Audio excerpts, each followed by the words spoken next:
Hi guys, do you know you can turn any photo into a watercolour painting in Affinity version 3.1? That's the 2026 guide. This is another Affinity version 3.1 tutorial for beginners. Now first we need to make an embedded image. This is a little different than you may be used to. This is how you create a smart object, as they call them in Adobe. But it's just as easy and probably better in Affinity, which is really only an embedded object. Think smart object, think an embedded object. So let's make the image we're going to make into an embedded object, or smart object. Oh, let me repeat myself. Very easy. Open the Venice image in Pixel, or an image that you want to work on. But I'm using the Venice image. Now this one is available in the download area. Save it to your file location as Venice embed as an AF file. So you just open it and then save the file as veniceembed.af, which it'll add automatically, and then close that file. Open a new blank document just using the photo default. It's a good size for a painting after all. Portrait and transparent mode. Next, place the image you just created, the AF file, not the original image file. Note in the Layers panel it's now an embedded file. Now I'll say that again. Place the image you just created, the AF file, not the original image file. Note in the Layers panel, it's now an embedded file.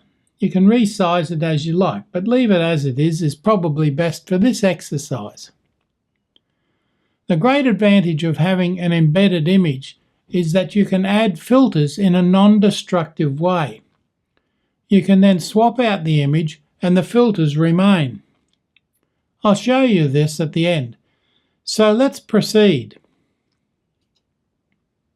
First, select the image and in the Adjustment Studio, select Posterize, tapping on the icon itself, not the word. Leave the levels at 4. This is the number of colors, just as in a watercolor image base.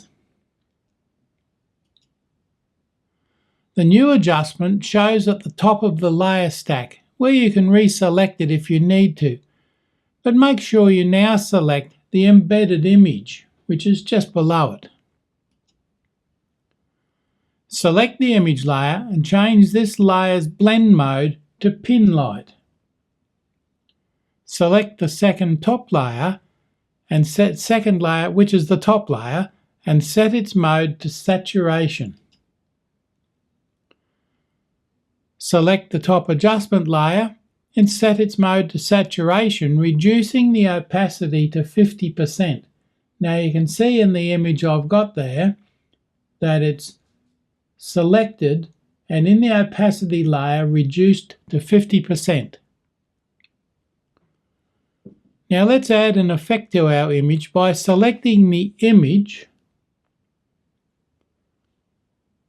then selecting the Filters Studio. It's a live filter by default. This is the one down the bottom of the screen in the bottom panel there, and it looks like an hourglass. Destructive filters are accessed from the toolbar at the top. Now, while you're in the Filters panel, select Box Blur. Then set the radius to 10 pixels. Set the opacity to 50% and your box blur is applied.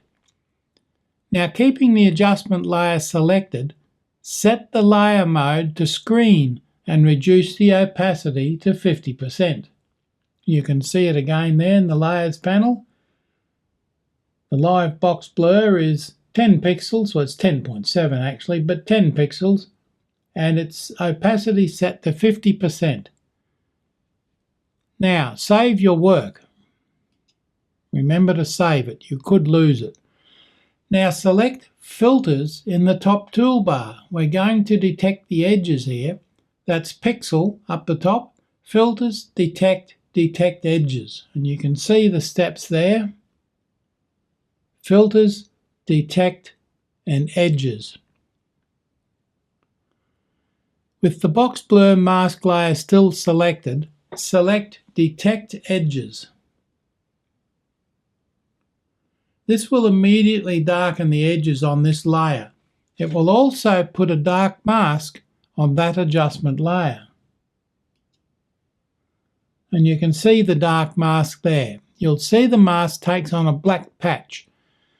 The image will take on a slightly outlined look. Not much, just slightly.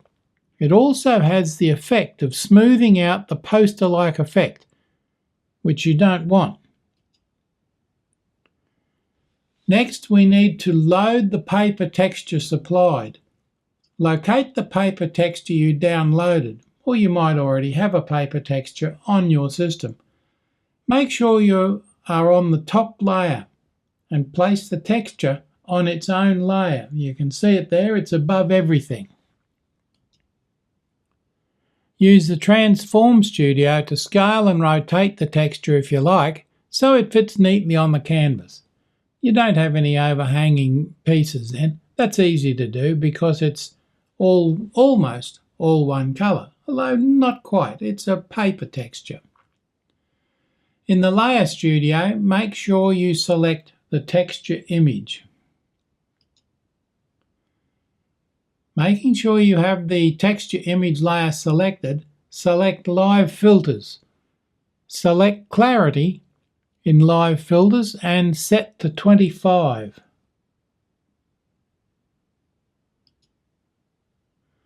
And the Layer Blend mode to Multiply. Now for a watercolour brush effect. Brushes. Now we can add a brush effect. If you already have some watercolour brushes, that's fine. Otherwise, you might like to download the fantastic set of watercolour brushes provided free. They work fine in Affinity, just load them in the usual way. Now we can add a brush effect. If you already have some watercolour brushes, that's fine, as I just said.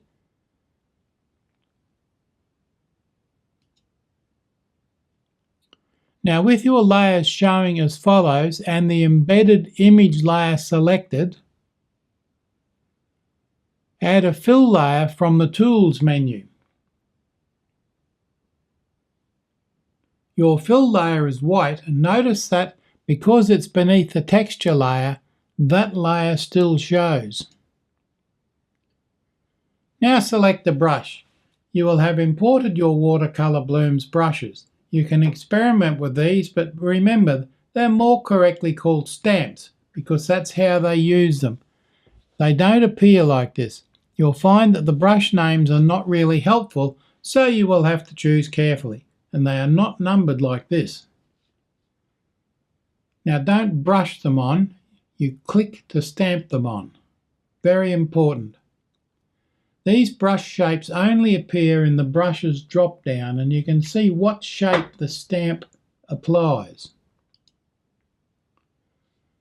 Now select the fill layer that you put in there. This is important. Select the first brush in the set and set your options to 700, 50, 50. That's up in the top left-hand corner there. Then, starting from the center of the image, begin clicking. Do at least 4 stamps, but no more than 6. Go carefully and watch what you're doing. Change to the next brush. I urge you to experiment with these brushes as they're very detailed. I'm actually going to rename mine as well to those shown. The first few brush stamps. Now this is just the start. The next image shows the development of the image. Each successive application giving the impression of the layers of watercolour paint being applied. So that's really the end of our process for part 1, except recall that we're using a smart object, or as we call it, an embedded object. we can simply replace the embedded image with another one. Select the Move tool, then the layer with the embedded image. Double tap on the little image icon, not the layer itself, but the image. It will bring up your embedded image, the original, and you can see it there. You'll notice there's no work been done to that, that's just the image. Next, let's place an image from the stock studio and deselect the original. Then you select Close to close the embedded file and return to the original. You can see I've put a sailing boat in there, sailing ship, and deselected the Venice Canal image. Now that sailing ship is from the stock studio. Remember, close, not exit, and it takes you back to your project. And you can see the painting effect, although it's a bit rough in places, but you can modify that to suit what you want. So that's it really, the end of our process. I hope you find it entertaining and useful. It's a great way to develop artistic skills. And thanks for watching. I hope you find it useful. Don't forget to subscribe to my YouTube channel. Click on the thumbs up for a like and the bell to be reminded when new videos appear. I really appreciate it.